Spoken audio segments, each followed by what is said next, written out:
jonga tegdi deyishu. Xassa siz ham yurayotganding-ku? Charchab qo'yaman, oyog'im og'rib qo'yapti.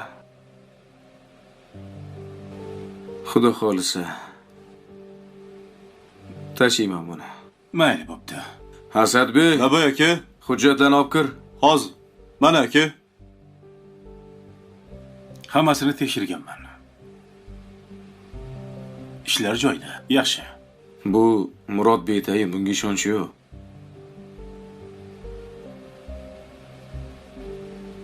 Nega unaqa deysan?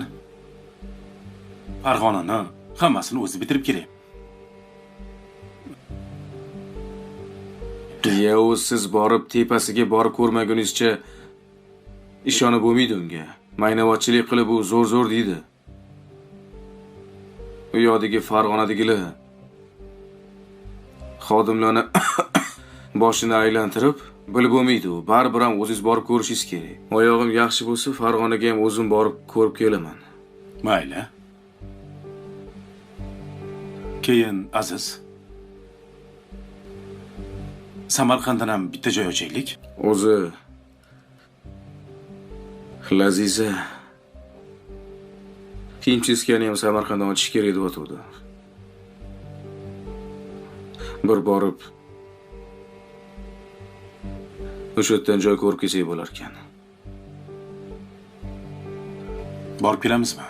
Borish kerak, lekin hozir men hech unaqa joy ko'rishga, qaqqadir borishga holim ham yo'q, xohishim yo'q, to'g'risi. Bir chalg'ib kelarsan. Ya, okey, qanaqa chalg'ish? Ish bilan chalg'iyman deb harakat qilib yotibman. Foydasi bo'lmayapti. Oy. Nima bo'ldi? Xotinim uyda. Hadi suykalaverma. Uylandingizmi? Ha, uylandi. Yuramanmi soqqa bosh bo'lib? Uylanaman-da. Men bor edim. Sen xotinlikka yaramaysan. Allaqachon kampirga aylanib bo'lgansan. Ha. Senga ish bor. Qanaqa ish? Shu senga kerak soqqali ish. Voy, men siz ishlaringizni bilaman. Birato'la nariyoqqa jo'natib yuborasiz shekilli meni. Jim tur, hozir chiqaman.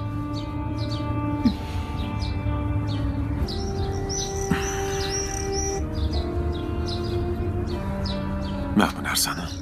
Nima bu? Ochma, tegma. Mana shu narsani. Azizni ofisga olib borib qo'yib kelasan, tushundingmi? Senga ishonaman. Men Azizni ofisiga kira olmayman. Menga qara, sen xohlagan joyingga kirasan. Men seni bilaman, yoshligingda 16 yoshingda nima ish qilganlaringni, hozirgacha nima ish qilayotganlaringni bilaman. Buning uchun sen har qanaqa narsaga tayyorsan. Mana shu narsani Aziz ofisiga qo'yasan, xo'p? Nima bu deyapman? Seni ishing bo'lmasin. Tushundingmi? Xo'p, nech pul berasiz Aziz ofisiga qo'ysam? Olasan. Men bu $400 ol. Bolangni kasalini tuzatib ol, qolganini keyin olasan. Qani sekin bor. Bo'pti. Faqat sayyora, hech kim bilmasin, ha? Meni bilasiz-ku. Men qilgan ishni hech kim bilmaydi. हम बात करने वाले हैं तुमसे तुम तक के आने वाले एपिसोड की, जहां पर कहानी अब एक ऐसे मोड़ पर पहुंच चुकी है जिसे देखकर हर कोई हैरान रह जाएगा। आने वाले एपिसोड में अब यहां पर पूरी तरह से मीरा ने प्लान बना लिया है। मीरा ने एक ऐसा प्लान बनाया है जिसमें अन्नू के परिवार वालों को काफ़ी ज़्यादा बड़ा झटका लगेगा। ये झटका इतना बड़ा होगा कि किसी ने सोचा भी नहीं होगा कि हालात इस कदर बिगड़ सकते हैं। खासकर यहाँ पर अभी पूरी तरह से शर्मा जी की तबीयत खराब हो जाएगी, उनको हार्ट अटैक अटैक आएगा और उन्हें हॉस्पिटल में भर्ती करने तक की नौबत आ जाएगी। अब सोचिए जरा, जहां एक तरफ घर में खुशियों का माहौल है, जहां अन्नू और आर्यवर्धन अपने आने वाले कल के सपने देख रहे हैं, वहीं दूसरी तरफ मीरा अपनी चालों में लगी हुई है। अब यहाँ पर एक तरफ अन्नू और आर्यवर्धन काफी ज्यादा खुश हैं, दूसरी तरफ अन्नू और आर्यवर्धन की लाइफ में तबाही मचाने के लिए अब मीरा ने नया प्लान बना लिया है। मीरा के मन में साफ साफ है कि आखिर में अन्नू और आर्यवर्धन को एक नहीं होने देना। कुछ भी हो जाए, कैसे भी करके अब आर्यवर्धन और अन्नू को दूर करना ही करना है, तो उसके लिए उसे कुछ भी करना पड़े वो करेगी। मीरा को अब किसी की परवाह नहीं है, ना रिश्तों की, ना भावनाओं की, ना इंसानियत की। उसके दिल में बस एक ही जिद बैठ चुकी है, अन्नू और आर्यवर्धन को अलग करना। इसी जिद में वो अपनी सबसे बड़ी चाल चलने वाली है। ब्रह्मास्त्र उसने तैयार रखा है, यानी कि वो वीडियो जो कि यहाँ पर रिकॉर्ड की गई थी। अब वही वीडियो अब अन्नू को पूरी तरह से बदनाम करने के लिए और आर्यवर्धन को दूर करने के लिए यहाँ पर सबसे ज़्यादा यूज़ की जाएगी। इस वीडियो को मीरा अपने सबसे बड़े हथियार की तरह इस्तेमाल करने वाली है।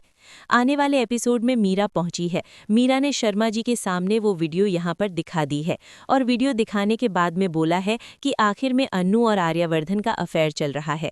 आप मानिए या ना मानिए, ये लीजिए सबूत देखिए। अब शर्मा जी की आंखों के सामने सब कुछ घूमने लगता है, उनका दिल जोर जोर से धड़कने लगता है।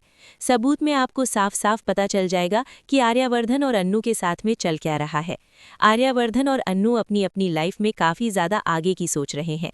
दोनों अपने सपनों की दुनिया बसा चुके हैं। दोनों अपने रिश्ते को एक नया नाम देने के लिए तैयार हैं, लेकिन उनकी पूरी तरह से सोच पर ठप्पा लगाने के लिए, उनको रोकने के लिए नया प्लान बनाया जा रहा है। मीरा ने यहाँ पर भड़का दिया है अब पूरी तरह से एक नए प्लान के तहत यहाँ पर बाकी सभी लोगों को और उसके साथ साथ यहाँ पर शर्मा जी को। शर्मा जी की तो हालत ही बिगड़ जाती है। शर्मा जी की हो चुकी है तबीयत खराब। शर्मा जी को हॉस्पिटल ले जाया जाएगा। घर में हड़कंप मच जाएगा। हर तरफ अफरा तफरी का माहौल होगा। कोई समझ नहीं पाएगा कि अचानक ये सब कैसे हो गया। हॉस्पिटल में यहाँ पर अब पूरी तरह से अन्नू भागी भागी नजर आएगी। अपने पिता की हालत देखकर अन्नू का दिल टूट जाएगा। आर्यवर्धन यहाँ पर प्रपोज करने के लिए जैसे ही बढ़ेगा, अन्नू यहाँ पर भाग जाएगी। अन्नू यहाँ पर पूरी तरह से अपने पिता को बचाने के लिए हॉस्पिटल पहुँचेगी। उसके लिए अब सबसे ज़रूरी उसके पापा हैं। जब आर्यवर्धन को पता चलेगा ये सब कि आखिर में शर्मा जी की तबीयत खराब हो रखी है, तब यहाँ पर आर्यवर्धन को पता चलेगा कि कुछ न कुछ तो गड़बड़ ज़रूर है। उसे समझ आ जाएगा कि ये सब अचानक नहीं हुआ है, इसके पीछे ज़रूर किसी का हाथ है। अब आने वाले एपिसोड में अन्नू को यहाँ पर ब्लैकमेल भी किया जाएगा और एक नई एंट्री के तहत यहाँ पर काफ़ी ज़्यादा बड़ा नया ट्विस्ट भी लाया जाएगा।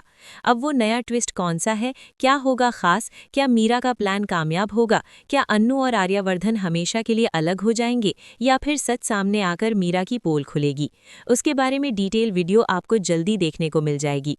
तो कैसी लगी वीडियो कमेंट करके ज़रूर बताना। मिलते हैं हम आपको नेक्स्ट वीडियो में। Thank you.